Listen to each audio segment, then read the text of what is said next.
Hello friends, welcome back to my YouTube channel study with Simran Malhotra. आज की हम इस वीडियो में डिस्कस करने वाले हैं चैप्टर नंबर हमारा जो है, शायद ये चैप्टर नंबर आपका 29 है। यहाँ पे मिस्टेक से 28 हो गया है। सो ये चैप्टर नंबर 29 है जिसका नाम है इन्फ्लेशन। ठीक है। सो क्या होती है इन्फ्लेशन? अगर इन्फ्लेशन का हम हिंदी मतलब देखें तो इसका मतलब होता है महंगाई। ठीक है। अगर हम जनरली इसको डिस्कस करने की कोशिश करेंगे, अगर इसका हम इंग्लिश में पढ़ने की कोशिश करेंगे और इकोनॉमिक्स के टर्म्स में इसके मीनिंग को अंडरस्टैंड करेंगे तो इन्फ्लेशन का मतलब होता है जब भी हमारे जो प्राइजेस हैं इकोनॉमी में वो बढ़ जाते हैं, तभी हम बोलते हैं ये क्या हो रही है, इन्फ्लेशन। तो यहाँ पे मैंने सिंपली लिखा है कि inflation refers to when prices in an economy tend to increase. Inflation तब होती है जब प्राइसेस जो है हमारी इकोनॉमी में वो बढ़ जाते हैं, या फिर जो परचेजिंग पावर है हमारे मनी की वो क्या हो जाती है, गिर जाती है। ठीक है। तब ये purchasing power of money, fall in the purchasing power of the money, इस चीज़ को आपको समझने की नीड है। देखो जब भी इन्फ्लेशन होती है ना, आपकी जो मनी की परचेजिंग पावर है वो गिर जाती है, यानी कि फॉल हो जाती है या फिर डिक्रीज हो जाती है। कैसे? देखो आज मैं क्या कर रही थी, मैं 10 किलो टमाटर जो थी वो 100 रुपये में खरीद रही थी। ठीक है। 100 रुपये के मुझे 10 किलो टमाटर मिल रहे थे, यानी कि 1 किलो टमाटर जो थे 10 रुपये के थे। ठीक है। तो 10 किलो टमाटर 100 रुपये के मैं खरीद रही थी। उसके बाद मैंने क्या किया कि जो हमारे टमाटर हैं आज, अब महंगाई हो चुकी है।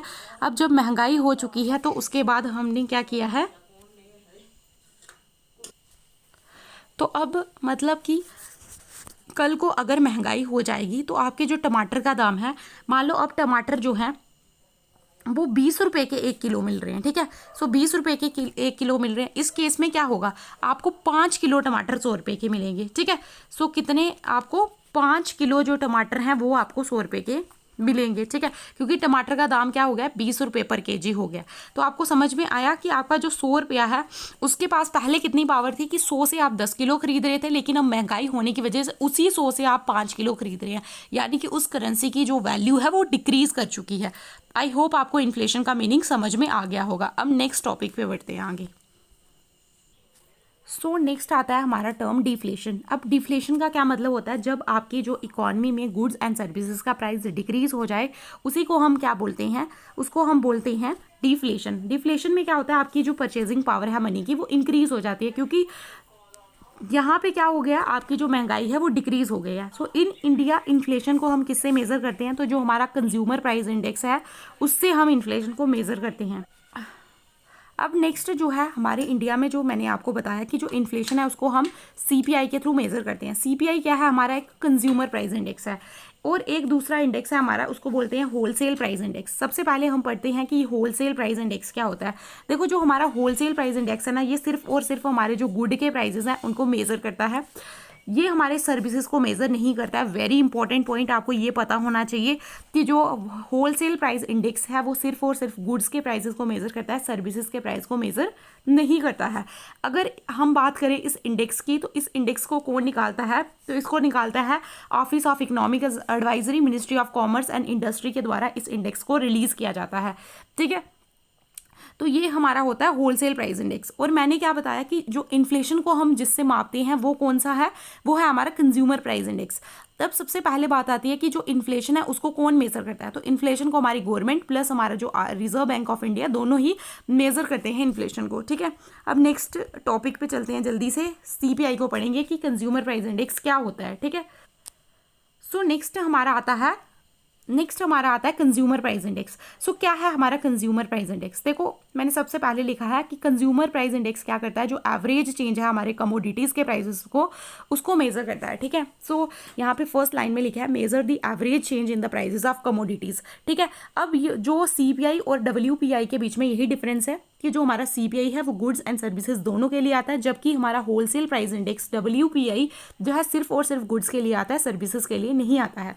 अब इसको जो है सीपीआई को मैंने बताया कि अगर हमें इन्फ्लेशन को मेजर करना है तो हम किसके थ्रू मेजर करेंगे, तो वो है हमारा कंज्यूमर प्राइस इंडेक्स, और इसको आरबीआई प्लस जो गवर्नमेंट है वो यूज़ करती है इन्फ्लेशन को मेजर करने के लिए।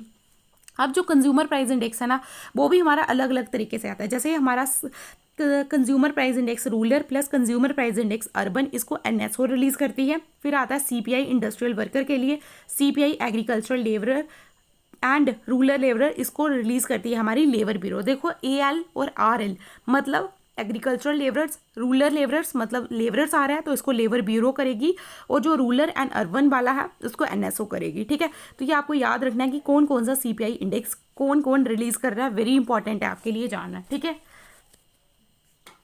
अब जो नेक्स्ट इंडेक्स आता है that is index of industrial production. अब इंडेक्स ऑफ इंडस्ट्रियल प्रोडक्शन क्या है? ठीक है, ये भी उसी तरीके का एक इंडेक्स है। यहाँ पे हम क्या करते हैं, सबसे पहले जो भी इंडेक्सेस मैं पढ़ा रही हूँ आपको पहले तो पता होना चाहिए कि ये इंडेक्स कौन रिलीज़ करता है, इसमें क्या क्या चीज़ों को मेज़र किया जाता है।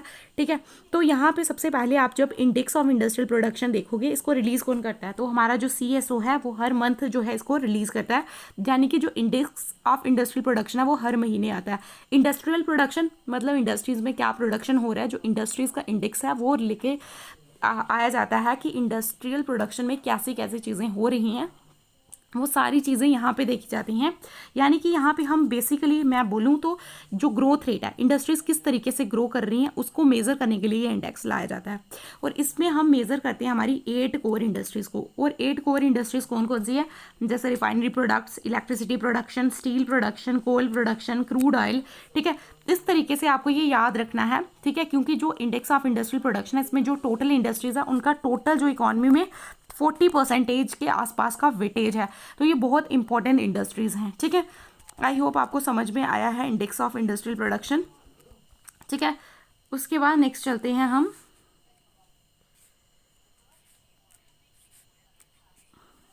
नेक्स्ट है हमारे पास जो 6 नंबर पे natural gas, cement production and fertiliser. तो ये टोटल 8 जो है जो बेसिकली आपकी इंडस्ट्रीज़ हैं जिनको देखा जाता है, और इनके बेसिस पे जो हमारा इंडेक्स ऑफ इंडस्ट्रियल प्रोडक्शन है उसको तैयार किया जाता है, और ये हर महीने आता है, और रिलीज़ कौन करता है इसको, CSO। ठीक है, अब नेक्स्ट हमारे पास टॉपिक आता है जिसका नाम है टाइप्स ऑफ इन्फ्लेशन। तो यहाँ हमारे पास बहुत से टाइप की इन्फ्लेशन है, जैसे core inflation, headline inflation, hyper inflation, galloping inflation, disinflation, creeping inflation, और ये तरह तरह की इन्फ्लेशन है। हम 1 बाय 1 डिस्कस करेंगे कि कौन सी इन्फ्लेशन का क्या मतलब है। सबसे पहले आता है कोर इन्फ्लेशन। कोर इन्फ्लेशन में क्या होता है, जब आपके जो प्राइजेज़ हैं कमोडिटीज़ के, जो वेरियस कमोडिटीज़ हैं उनके प्राइजेस बढ़ जाते हैं, लेकिन यहाँ पे हम क्या करते हैं, जो वोलेटाइल फ्लक्चुएशन है फूड एंड एनर्जी के प्राइजेस को हम यहाँ पे नहीं लेते हैं। यानी कि आपका जो फूड है, जो हमारा फूड और जो हमारी क्या है एनर्जी, फूड और एनर्जी के प्राइसेस को हम यहाँ पे नहीं लेते हैं, उनको एक्सक्लूड कर लेते हैं। और बाकी की सारी चीज़ों को जब हम देखते हैं कि बाकी सारी चीज़ों का दाम बढ़ रहा है, लेकिन हमारी जो फूड आइटम्स है, मान लो प्याज के दाम, आपको पता है प्याज के दाम आज 20 हैं, कल 30 हो जाएंगे, इस तरीके से वो वॉलेटाइल होते रहते हैं। ठीक है, उनके प्राइस कभी भी स्टेबल नहीं है, कभी भी प्राइस 20 रुपये किलो नहीं रहेगा हमेशा। ठीक है, तो उसके प्राइसेस वॉलेटाइल है। तो हम कोर इन्फ्लेशन में वॉलेटाइल चीज़ों को नहीं लेते हैं, यानी कि यहाँ पे ना फूड ना एनर्जी, इनको एक्सक्लूड कर देते हैं। और जब हम इन्फ्लेशन को मेजर करते हैं उसी इन्फ्लेशन को हम बोलते हैं कोर इन्फ्लेशन। ठीक है, आई होप कोर इन्फ्लेशन समझ में आया। अब नेक्स्ट चलते हैं हेडलाइन इन्फ्लेशन। हेडलाइन इन्फ्लेशन में हम दोनों ही चीज़ों को काउंट कर देते हैं, हमारा फूड एंड फ्यूल प्लस हमारी जो वॉलेटाइल चीज़ें हैं वो जो है वॉलेटाइल चीज़ें प्लस हमारी जो कोर इन्फ्लेशन है। तो ठीक है, हमारी जो कोर इन्फ्लेशन है प्लस हमारी जो हमने फूड एंड एनर्जी, ठीक है यहाँ पे मैं लिख नहीं पा रही हूँ, एक मिनट। देखो हेडलाइन इन्फ्लेशन में क्या होता है, आपकी कोर इन्फ्लेशन तो आती है प्लस आपकी जो यहाँ पे वोलेटाइल चीज़ें हैं ना, ये बी से रिप्रेजेंट कर देती हूँ, ये दोनों आ जाती हैं हेडलाइन इन्फ्लेशन में। कि वोलेटाइल मतलब फूड और एनर्जी दोनों के प्राइसेस को मिला के हेडलाइन इन्फ्लेशन होता है। तो हेडलाइन इन्फ्लेशन में आपके वोलेटाइल चीज़ें भी आ जाती हैं और कोर इन्फ्लेशन वाली चीज़ें भी आ जाती हैं। ठीक है, तो वो होता है हेडलाइन इन्फ्लेशन। अब नेक्स्ट चलते हैं हाइपर और रनवे इन्फ्लेशन। ये कौन से तरीके की इन्फ्लेशन होती है, हाइपर या रनवे इन्फ्लेशन? यहाँ पे जो आपके प्राइजेस हैं ना कमोडिटीज़ के, वो बहुत ही तेज़ी से बढ़ते हैं। मान लो आज आपके 100 प्राइजेस हैं किसी चीज़ के, कल 200 हो जाएंगे, फिर 300 हो जाएंगे, फिर इस तरीके से 800 हो गए। इस तरीके से मतलब जो प्राइजेस हैं किसी भी चीज़ के वो बहुत ही तेज़ी से जब बढ़ते हैं उसको हम बोलते हैं ये कौन सी इन्फ्लेशन हो रही है, हाइपर या रनवे इन्फ्लेशन। अब नेक्स्ट हम चलते हैं, नेक्स्ट इन्फ्लेशन है जिसका नाम है गैलोपिंग इन्फ्लेशन। क्या होती है गैलोपिंग इन्फ्लेशन? ठीक है, गैलोपिंग इन्फ्लेशन होती है कि इन्फ्लेशन यहाँ पे बढ़ रही है बट एक नंबर के अकॉर्डिंग बढ़ रही है। ठीक है, ठीक है, तो गैलोपिंग इन्फ्लेशन मतलब ऐसी इन्फ्लेशन जो एक अर्थमेटिक या जियोमेट्रिक प्रोग्रेशन से बढ़ रही है, उसको हम बोलते हैं गैलोपिंग इन्फ्लेशन। नेक्स्ट हमारी आती है क्रीपिंग इन्फ्लेशन।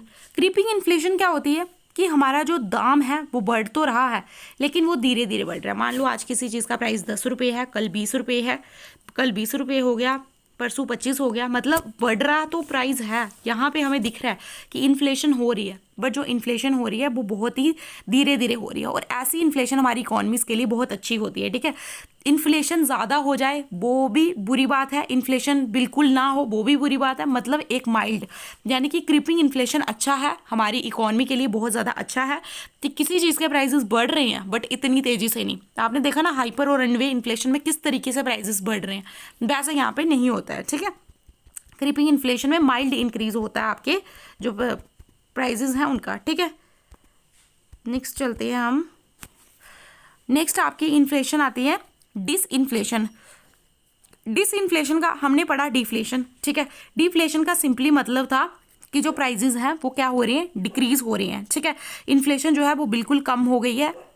ठीक है, उसको बोलते हैं डिफ्लेशन। जब इन्फ्लेशन ना हो और सभी चीज़ों के प्राइसेस डिक्रीज हो रहे हो उसको डिफ्लेशन बोलते हैं। अब डिसइन्फ्लेशन को ध्यान से समझना कि डिसइन्फ्लेशन क्या होता है। डिसइन्फ्लेशन का मतलब है कि आपके जो है ना प्राइजेस जो हैं वो कहीं ना कहीं, यहाँ पे आपकी बुक में लिखा है reduce rates of increase in prices, मतलब जो रेट है आपके वो रिड्यूस हो रहे हैं बट आपके जो प्राइजेस हैं वो बढ़ रहे हैं। ठीक है, इसको हम समझते हैं बहुत अच्छे से।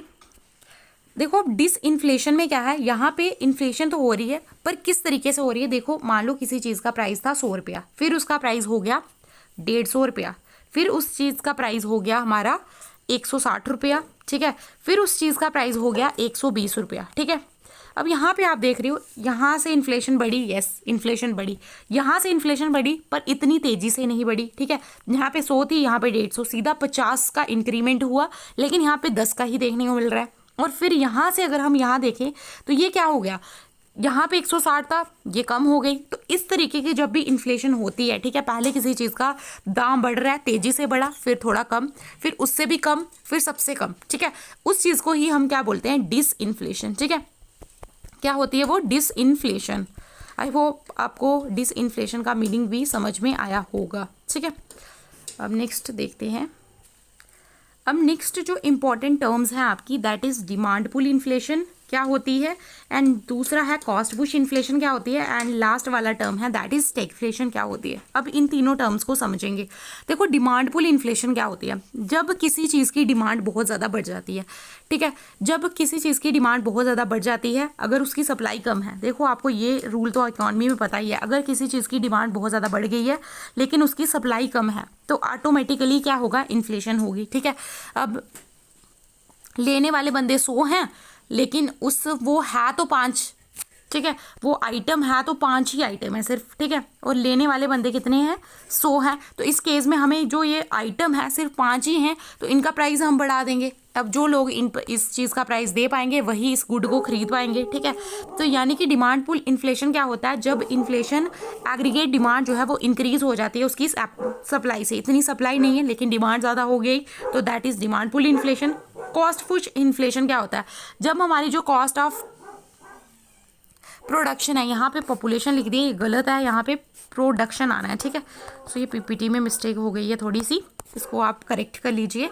क्या है यहाँ पे हमारा कॉस्ट पुश इन्फ्लेशन में, कॉस्ट पुश इन्फ्लेशन जब आपका जो है कब होती है कॉस्ट पुश इन्फ्लेशन, जब फिरम्स का जो कास्ट ऑफ प्रोडक्शन है उसकी जो कास्ट है वो बढ़ जाती है। ठीक है, मान लो कोई प्रोडक्ट बनाया जा रहा था, ठीक है, किसी फिरम के द्वारा, अब फिरम जो प्रोडक्ट में जो चीज़ें लगा रही थी, जो भी वैल्यूएबल चीज़ें उसको चाहिए थी अपने प्रोडक्ट के लिए, उन सभी की कास्ट क्या हो गई है, वो बहुत ज़्यादा बढ़ गई है। ठीक है, अब जब बढ़ गई है कास्ट तो टोटल कास्ट ऑफ प्रोडक्शन जो है वो ज़्यादा हो चुका है, जिसकी वजह से क्या होगा, अब वो प्रोडक्ट ऑटोमेटिकली महंगा हो जाएगा जब वो बाहर आएगा।